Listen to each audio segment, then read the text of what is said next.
Akhirinci hadis şu bölükte, şunu ulan tamam edebiliriz. 1064. hadis. Anas'tan radıyallahu anhu, anna Resulullah sallallahu aleyhi ve sellem Peygamber aleyhisselam ayeti değil. Allah'ın elçisi Peygamber aleyhisselam akhara leyleten salatel işai ila şadril leyl. Bir de Peygamber bu olan şey eteğin kaydası. Yatsı namazını geçeni ortası bulunca kılmadı. Mesela hal 8'de kalamsa, 8:30'da kalamsa, 12'ler bulunca kılmıyor. Arka saldı namaz. Uzman şey ashablar da var.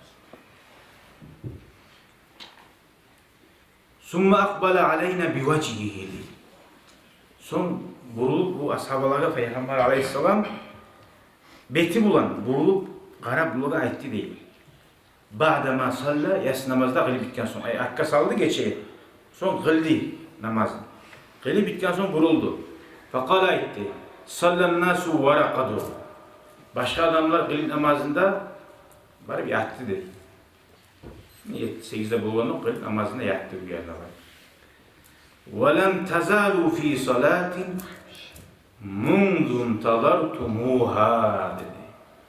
Siz dedi şuna kılacak biz daha Peygamber bu namaz dedi.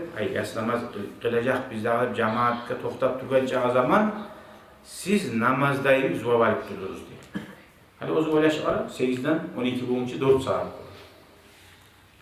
Taravih namazdan yarım saat kılar, 1 saat kılar, laf kokturan yerler. Bir hal bu kavuşalıp talep doğru mu?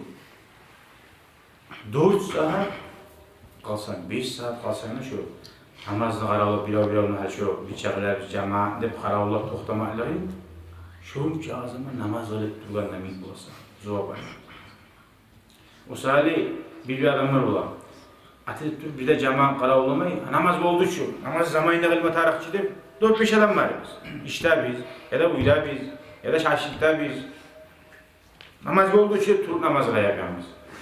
Şöyle yalnız kılgan namazda yoldaşlarımla namaz yoğunu parahat, yarım saat aktarılsak da, 1 saat aktarılsak da namaz vakti çıkı almadan sonra cemaatla bir şey kılaman namazın arka salmakları şu artıktır. Zamanında kılgan yalnız namazlar. Zuva bir de koptu, iyi ettik yani. Namazını vaktisinde kılmak yaxşı var. Tarih eğer cemaat var mısa? Ya da cemaat yok, yalnız mısa? Ama adam yoldaşların var mısa? Ola şey türe ola. Namaz oldu deyip, bulaş bir tamaşa adamlar var. Namaz oldu deyip bari namaz. Ya da burada busum olur, burada kafiler tuğu, burada cemaat tüle olur. Onca kadar sen namazı bir hayret etmişsen, bunu bilme gereksinmiş. Cemaatle olacak namaz 27 kere artık.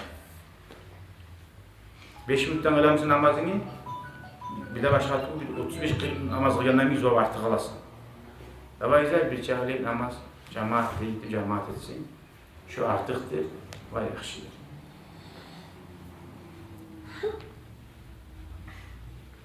Halil Peygamber aleyhissalatu vesselam bu namazların geçeni ortasına şöyle arka salaganı çok olmuyor ya. Sabahlar her zaman etmiyor.